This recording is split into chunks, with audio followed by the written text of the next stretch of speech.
Folks, let's talk about leadership, an exciting and endlessly fascinating subject.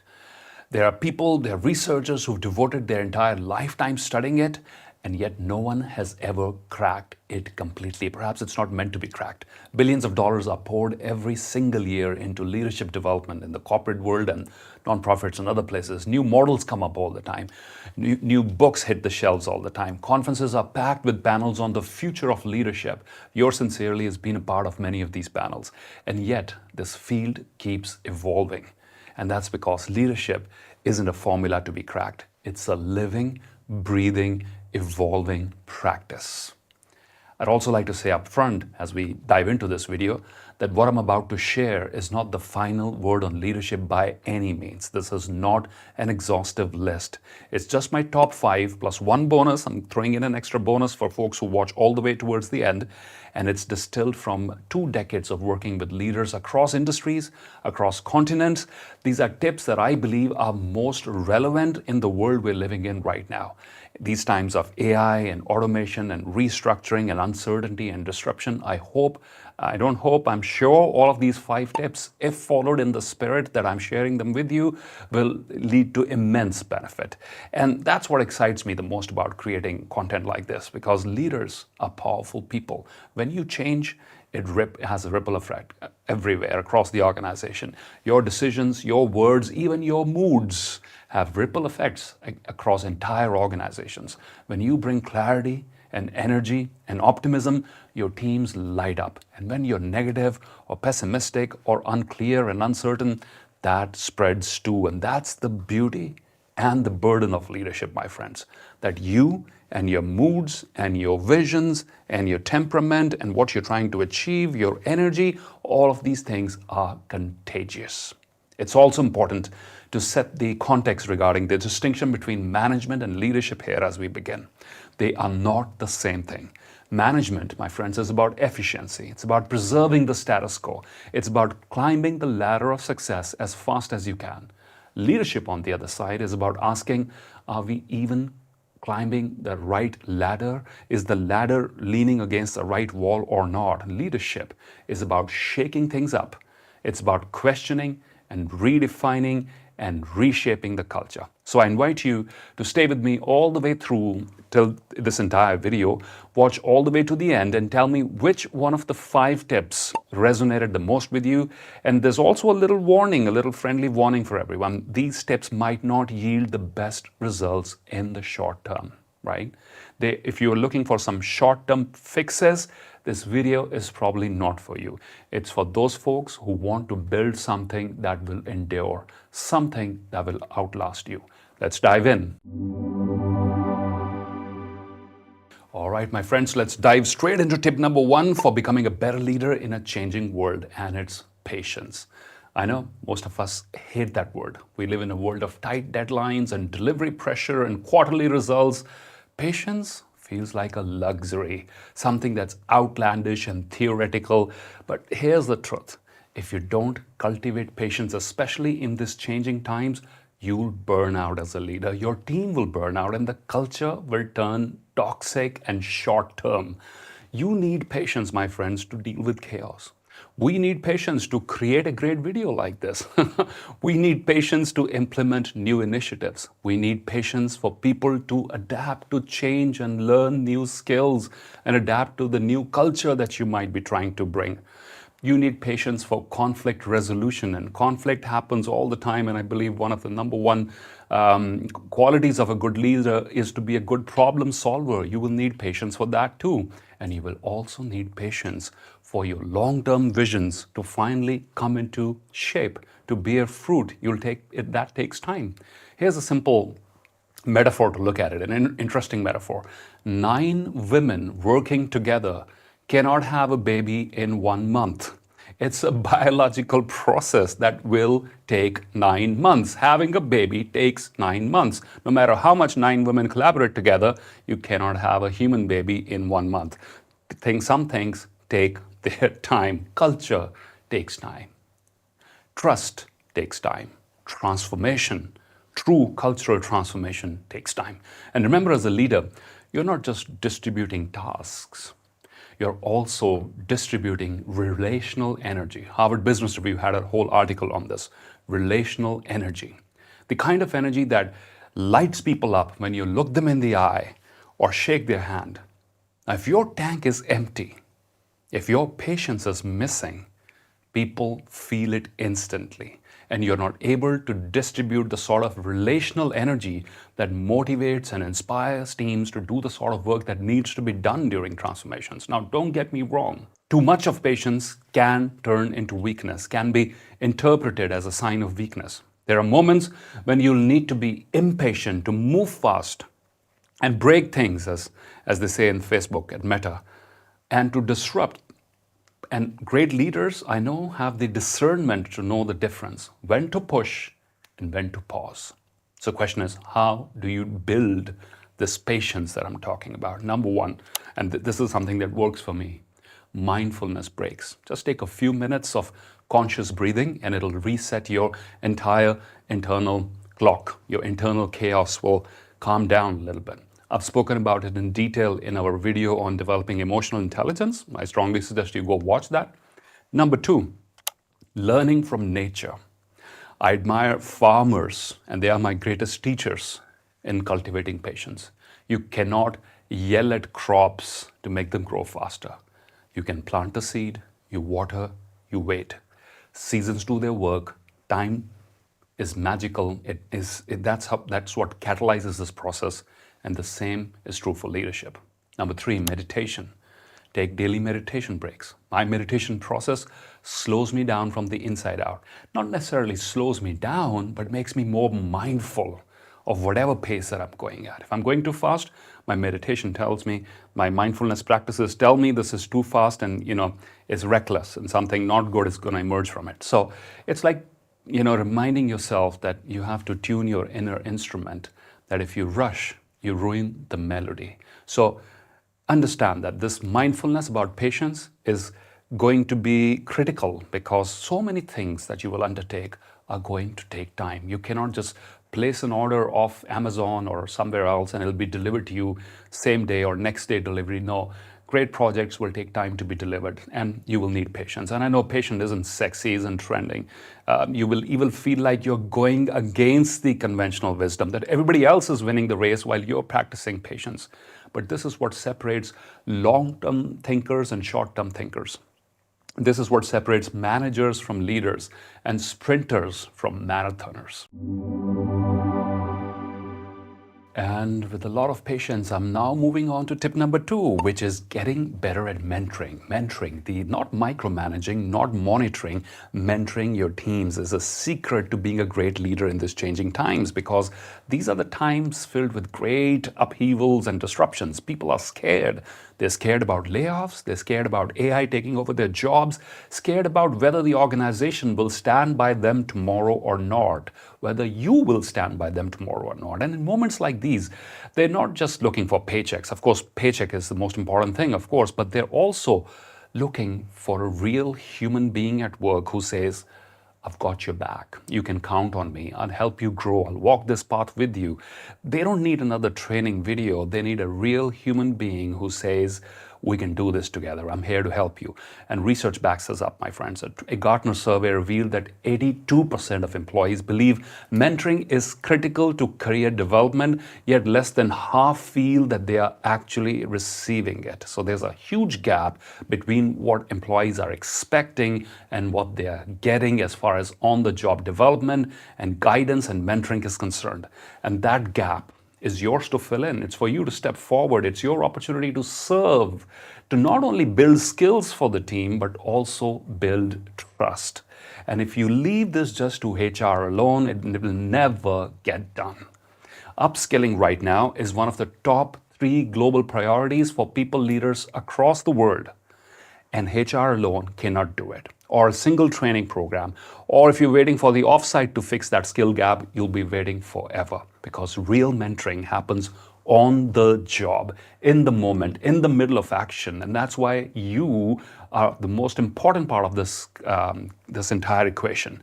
And I understand it probably won't get you extra money. It probably was not written in your job description. It probably won't show up in your appraisal. You might not even win a trophy at the annual offsite retreat for mentoring others, but you will also not qualify to be called what I believe is a real leader, the one who rises above applause and appreciation and approval and paychecks and does what needs to be done in order to be called a real leader.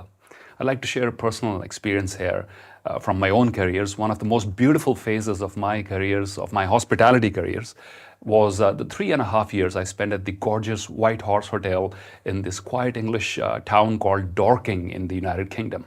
Why was this the most memorable time? Because of my boss, Mr. Thomas Fullard. You see, Thomas wasn't just a great general manager, which he obviously was. He was also like a mentor and a guide and a friend to me, almost like an elder brother. He knew when to challenge me, when to guide me, when to laugh with me, when to sit down and have a serious conversation. And that entire experience shaped my personality, my work ethic more than any training program could ever do. It showed me that mentoring is not rocket science or some theoretical exercise. It is intention, it is presence and care. As Dr. John C. Maxwell said, leaders become great not because of their power, but because of their ability to empower others. Couldn't have said it better. Here are some simple, practical methods of mentoring others at your workplace. If you're a leader, number one is ongoing conversations. Not once a quarter, not an annual review, small, regular check-ins. Ask folks, what's on your mind? How can I help? How can I make your job easier for you? Modeling vulnerability is the second way you can encourage more conversations around mentoring. If you model vulnerability, if you share your own mistakes, your own lessons learned, your own growth journeys, people will love and appreciate it far more than a perfect PowerPoint presentation. Daily huddles, 10 minutes, 5 minutes with your team to share the priorities, build clarity, wins and failures and struggles. Short but powerful, they build connect, and they also serve the purpose of mentoring others on an ongoing basis on the job. Organizing TEDx-style sessions inside your team is another one of my suggestions. Let people talk about their biggest victories, their lessons, their ambitions, things they've learned, and so that really helps. Learning circles is another one of my suggestions. Maybe take this video, for example, or take a book, for example. Read a chapter a week and then discuss it over the coffee break at work. And the magic will not just be in the book or the video, it's in the conversation that follows at the workplace. And finally, I'd also like to suggest reverse mentoring.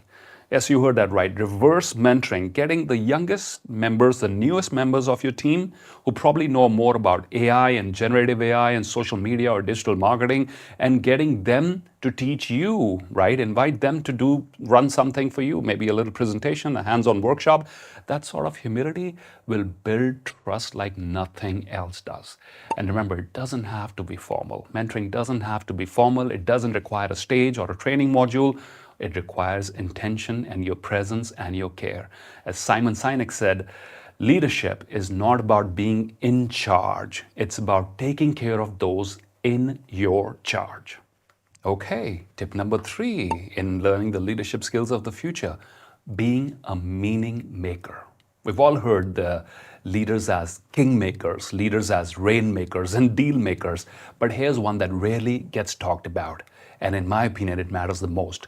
Leaders as meaning makers. What does that mean? Simple. It means your job is to help people make sense of the chaos, to connect the dots, to remind them why we're doing what we're doing, especially when everything around feels confusing, overwhelming, or at times even unfair.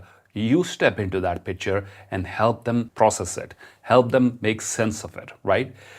You know what? Every single one of us has moments where we ask ourselves, why am I even doing this? Well, I go through moments like that when I'm going to some far-flung place and I've been traveling from one city to another to deliver my keynotes, and I'm on this early morning flight or late night flight and I've been away from home for 20 days as a stretch. I'm probably sitting in a flight somewhere asking, why am I even doing what I'm doing? And I need to remind myself, I have that mechanism. I'm sure you also found your own ways to wrestle with that sort of question, maybe through journaling, meditation, prayer. I use these who are you cards. I've spoken about it in other videos. Or even maybe you have a coach or somebody else to talk to get back to normal, to get back into doing what you're supposed to do. And here's the thing, your people are struggling with that same question probably very frequently, probably every single day. Why am I in this job? Why am I following this leader? Why am I giving this energy to this corporation? And if nobody steps in to answer that why with clarity and conviction, with passion, guess who will? The competitors will. Or maybe you'll have burnout and disengagement or quiet resignation or whatever you like to call it. Somebody needs to step in and answer that question. Why are we doing what we're doing? To connect their daily work with a bigger, larger purpose. This is where you come in as the meaning maker. Simon Sinek went viral, into global authority into over why. Start with why. His famous TED talk with a flip chart and a marker, if you remember that one. But here's the truth: this isn't a new idea. Every effective leader throughout history, right all the way from Nelson Mandela to Mahatma Gandhi to Steve Jobs, they understood the same thing. If people don't know why they're rowing, they'll drop the oar. If people don't know why they're fighting, they will not fight for you, for your purpose, for your cause, because it's your cause, not theirs. Somehow somebody has to come in to make that connection, right? And one of the ways you can do it is by what astronauts call the overview effect. When they go into space, they experience something called the overview effect. Because they're looking at Earth from space, they see no borders, no wars, no politics, just one fragile blue dot floating in the darkness. They come back spiritual and they change a lot, and this perspective shifts how they look at life, and they fall in love with humanity again. Perhaps your role as a leader is also to give the people in your company the same perspective shift inside the organization. Show them the bigger picture. Help them rise above their day-to-day battles or their day-to-day grind and see the larger purpose their work is serving. Connect their daily grind with something grand. And according to McKinsey and so many other reports, employees who find meaning in their work are 3 times more likely to stay with their organization. Harvard Business Review called meaning the new money in one of their articles. Meaning is the new money. That's how that article went. And what it means is when people feel that their work matters, they'll bring in energy, creativity, and loyalty, which you cannot buy with money alone, which a paycheck cannot, meaning can. So how do you actually do this as a leader? Number 1, share with them the story behind the strategy. Don't just announce strategies, also tell them the story behind it, how it will make a difference, why they matter, how they are connected, how they will help this strategy move forward, how the stakeholders will gain, how the society will gain. Connect personal goals to organizational goals. Help your team see how their project contributes to something larger than just more numbers. Use metaphors and visuals, a ship and its crew, a garden and its gardeners, marathon team. This sort of language, it sticks in people's minds far more than any PowerPoint slide could ever. So, quick disclaimer before I wrap this tip up. You don't need to explain or over-explain every single decision as a leader. That way you'll just exhaust yourself. And leadership is not a popularity campaign, it's not a popularity competition, it's not a 24/7 PR campaign. But when the stakes are high, and when your people are restless, when change is unsettling them, you need to step up and say, hey, this is why we're doing this. This is how it connects with the bigger picture. And this is the direction our ship is rowing into. And this is how you are contributing. And thank you so much for that contribution. If you are able to say that, if you're able to do this role well, you would have actively satisfied your role as a meaning maker. All right, tip number 4, sending your people on a quest. I don't have a perfect corporate term for it. You could call it empowerment or ownership or delegation, but I like the word quest because a quest isn't just a task, it's an adventure. It comes with risks, unknowns, challenges, chances of failure, and magnificent victories. And when you send someone on a quest, you're telling them, look, I trust you. I believe you can handle this. It might not work out, but I want you to find out. And that's sending people on a quest. Great leaders every once in a while ask their teams, what do you think about this? What do you think we should do about this? And then they take a step back and they give them space and their tools and the time necessary to go on their quest and discover something new. I'll tell you a personal story. I mentioned my old boss, Mr. Thomas Fullard, earlier, and let's come back to him again. He had this beautiful way of challenging me. Whenever I came to him with a problem or a hurdle, he'd smile and ask, "So, Simerjeet, what are you going to do about this?"